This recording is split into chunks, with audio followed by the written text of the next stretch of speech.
گھر میں شادی کی تیاریاں چل رہی تھیں۔ عریش سارا دن گھر کے کاموں میں مصروف رہتا۔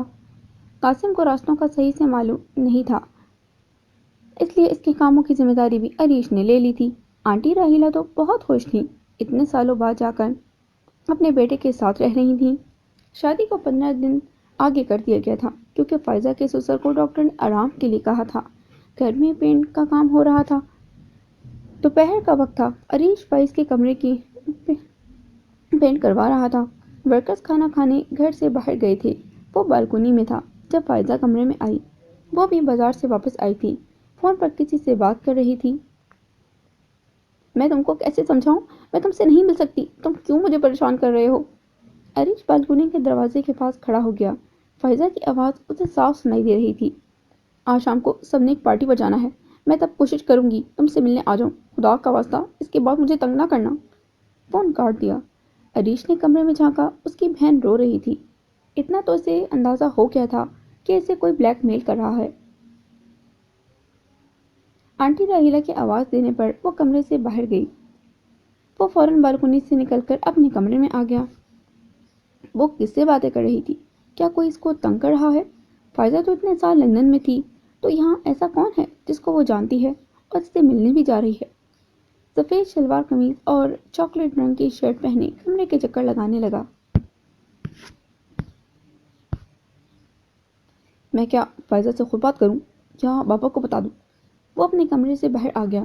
فائزہ زینے چڑھ کر اوپر آ رہی تھی۔ اس کا چہرہ مرجھایا ہوا تھا۔ آنٹی راہیلہ نے کئی بار اسے کہا تھا کہ پارلر سے ہو آئے، پر وہ ہر بار ٹال دیتی۔ وہ اپنے کمرے میں چلی گئی۔ عریش نیچے آیا تو سامنے قاسم نظر آیا۔ نائکی کی شرٹ کے ساتھ جینس کی پینٹ پہنے، بالوں پر جیل لگائے، وہ مزے سے صوفے پر بیٹھا موبائل پر گیم کھیل رہا تھا۔ عریش گھر سے باہر جانے لگا تھا۔ آنٹی راہیلہ کے بلانے پر سب کچن میں کھانا کھانے کے لیے جمع ہو گئے۔ ولی صاحب اور آنٹی راہیلہ پارٹی کے بارے میں باتیں کر رہے تھے۔ قاسم ان کی ہاں میں ہاں ملا رہا تھا۔ اس کا دھیان اپنے گیم کی طرف تھا۔ عریش کی نظریں فائزہ پر تھیں جو سر جھکائے کھانا کھا رہی تھی۔ فائزہ آپ تیار ہو جاؤ، ہم نے شام کو پارٹی پر جانا ہے۔ آنٹی راہیلہ نے ڈرائیول اپنی پلیٹ میں ڈالا۔ اب ہمیشہ کی طرح لیٹ نہ ہونا، قاسم فوراً بولا اور فائزہ کو انگلی سے اشارہ کیا۔ فائزہ نے میز کے نیچے سے زور سے قاسم کو ٹانگ ماری۔ قاسم فوراً سیدھا ہو کر بیٹھ گیا۔ فائزہ اٹھ کر چلی گئی۔ شام کو سب پارٹی پر جانے کے لیے تیار تھے۔ عریش نے ویسے بھی نہیں جانا۔ وہ کام کا بہانہ کر کے گھر پر رک گیا۔ گھر پر مزدوروں کے ساتھ بزی ہو گیا۔ وہ چاروں پارٹی کے لیے نکل گئے۔ وہ پرسکون ہو گیا۔ فائزہ ان کے ساتھ چلی گئی تھی۔ تقریباً 2 گھنٹے گزر چکے تھے۔ عریش نے قاسم کو کال ملائی۔ ولی صاحب کو کال نہیں مل رہی تھی۔ اسے پیسوں کے بارے میں بات کرنی تھی۔ یار بابا تو اس وقت پورے مصروف ہیں اپنے دوستوں کے ساتھ، میں ان کو تنگ نہیں کر سکتا، قاسم جمائی لیتے ہوئے بولا۔ میرے لیے ذرا سی ڈانٹ نہیں کھا سکتے؟ عریش نے مکھن لگایا۔ نہیں، میں اتنا اچھا بھائی نہیں ہوں۔ اچھا ہوتا تو میں بھی گھر پر رک جاتا، کم از کم یہاں بور تو نہیں ہوتا۔ اس نے ناک سے مکھی اڑائی۔ تو اپنا فیوریٹ کام کرو۔ کیا؟ فائزہ سے لڑائی کر لو، تمہارا وقت اچھا گزرے گا۔ مشورہ اچھا ہے، میں اس پر ضرور عمل کرتا اگر فائزہ پارٹی میں ہوتی۔ کیا مطلب؟ عریش کو شوق لگا۔ یار اسے اپنی کسی اسکول کی فرینڈ کے گھر جانا تھا، وہ وہاں چلی گئی ہے، مجھے بھی ساتھ لے جاتی۔ اسے اپنے لیے دکھ ہو رہا تھا۔ کب نکلی ہے؟ اس کا ایڈریس کہاں ہے؟ وہ بوکھلا گیا۔ تقریباً آدھا گھنٹہ پہلے کسی شاپنگ مال میں ملنے کی بات کر رہے تھے۔ لاپرواہی سے بولا، مجھے ابھی اس جگہ کا ایڈریس سینڈ کرو جلدی۔ عریش کے دماغ میں خطرے کی گھنٹی بجنے لگی۔ اپنی بائک کی چابی لی اور باہر کو بھاگا۔ کیوں؟ اچانک کیا ہو گیا؟ یار رات ہو رہی ہے، اکیلی واپس کیسے آئے گی؟ اس نے بات ٹالنے کی کوشش کی۔ اچھا میں سینڈ کر رہا ہوں۔ قاسم نے کال کاٹ دی اور اسے میسج سینڈ کر دیا۔ عریش نے وہ میسج پڑھا، فل سپیڈ سے بائک دوڑا دی۔ دل میں دعا کر رہا تھا کہ اس کے سب خدشات غلط ثابت ہوں۔ وہ اس جگہ پر پہنچا، بائک روکی اور اندر بھاگا۔ وہ پاگلوں کی طرح ادھر ادھر اسے ڈھونڈنے لگا۔ شاید اوپر کھانا کھانے گئی ہو۔ وہ اوپر کو بھاگا پر وہ وہاں بھی نہیں تھی۔ وہ واپس جانے لگا جب اسے فائزہ نیچے اترتی ہوئی نظر آئی۔ اس کے ساتھ کوئی تھا۔ وہ دوبارہ نیچے کو بھاگا۔ اس کے نیچے پہنچنے تک فائزہ شاپنگ مال سے باہر نکل چکی تھی۔ وہ باہر کو بھاگا، فائزہ کہیں بھی نظر نہیں آئی۔ وہ اسے پاس کی دکانوں میں دیکھنے لگا۔ اچانک اس کی نظر ایک گاڑی پر پڑی۔ اس میں فائزہ تھی، ساتھ میں کوئی لمبے بالوں والا لڑکا تھا۔ کار تیزی سے اس کے پاس سے گزری۔ عریش فٹ سے اپنی بائک پر بیٹھا اور کار کے پیچھے بائک بھگا دی۔ وہ لال رنگ کی گاڑی تھی، رات کا وقت تھا، ٹریفک بہت زیادہ تھی۔ لال رنگ کی گاڑی بہت آگے نکل چکی تھی۔ اس کی نظر اس گاڑی پر پڑی۔ وہ گاڑی پورش علاقے کی طرف جا رہی تھی۔ بدقسمتی سے ٹریفک سگنل میں عریش پھنس گیا۔ وہ گاڑی اسے مس ہو گئی۔ جیسے ہی ٹریفک سگنل کھلا اس نے بائک دوبارہ دوڑائی۔ وہ کار تو نظر نہیں آ رہی تھی، پر عریش نے اپنے دائیں بائیں ہر طرف دیکھا۔ نمبر تو اس نے نوٹ کر لیا تھا۔ وہ جس علاقے میں تھا یہ جگہ کافی سنسان تھی۔ ابھی رات کے 9 بج رہے تھے اور ایسا لگ رہا تھا جیسے سب اپنے گھروں میں سو چکے ہوں۔ عریش دیوانوں کی طرح مختلف سڑکوں پر بائک گھما رہا تھا۔ اسے پسینہ آ رہا تھا، حلق خشک ہو چکا تھا۔ فائزہ کو کال کرنے کی کوشش کی پر اس کا نمبر آف مل رہا تھا۔ اس نے ہمت نہیں ہاری۔ ٹینشن سے اس کا برا حال ہو رہا تھا۔ وہ اس جگہ سے واپس جانے لگا جب وہی لال گاڑی اسے ایک دکان کے آگے نظر آئی۔ اس سے پہلے وہ بائک سے اتر کر اس گاڑی کے پاس جاتا، ایک آدمی دکان سے نکل کر اس گاڑی میں بیٹھا۔ اس کے ہاتھ میں کھانے کا سامان تھا۔ یہ تو وہ آدمی بالکل نہیں تھا جو فائزہ کے ساتھ تھا۔ وہ آدمی گاڑی میں بیٹھا اور کار سٹارٹ کی۔ عریش نے پھر سے بائک اس کے پیچھے لگا دی۔ جیسے ہی وہ خالی سڑک پر پہنچا، عریش نے فل سپیڈ سے بائک کار کے آگے روک دی۔ ایک آدمی نے فوراً بریک لگائی، اس سے پہلے کہ وہ عریش سے کچھ کہتا۔ عریش بائک کو ادھر سڑک پر چھوڑ کر اس آدمی کی طرف لپکا، اسے بیچ سڑک میں گریبان سے پکڑ لیا اور اسے 2-4 گھونسے بھی دے مارے۔ یہ کار کس کی ہے؟ کس گھر سے آئے ہو؟ اس کے سر پر خون سوار ہو گیا۔ ایک پل اہم تھا۔ وہ اس کا ڈرائیور تھا، جو بھی تھا وہ پورا ناڑی تھا۔ سب کچھ فوراً اگل دیا۔ گھر پاس ہی تھا۔ عریش دوبارہ بائک پر سوار ہوا، اس کے ساتھ گھر تک پہنچا، اسے دھمکی دے کر گھر میں داخل ہوا۔ دروازہ کھول کر اندر داخل ہوا، خوف سے جسم کانپ رہا تھا۔ گھر کی تمام لائٹس آن تھیں۔ وہ آرام سے گھر کی تلاشی لینے لگا۔ سامنے بڑا سا ٹی وی ہال تھا، سارے گھر میں ماربل لگا ہوا تھا۔ نیچے والی منزل میں 3 کمرے اور ایک کچن تھا۔ اوپر والی منزل سے باتوں کی آوازیں سنائی دیں۔ وہ دھڑکتے دل سے بنا آواز کیے زینے کے اوپر چڑھ گیا۔ اوپر والی منزل میں 4 کمرے تھے۔ وہ اس کمرے میں پہنچا۔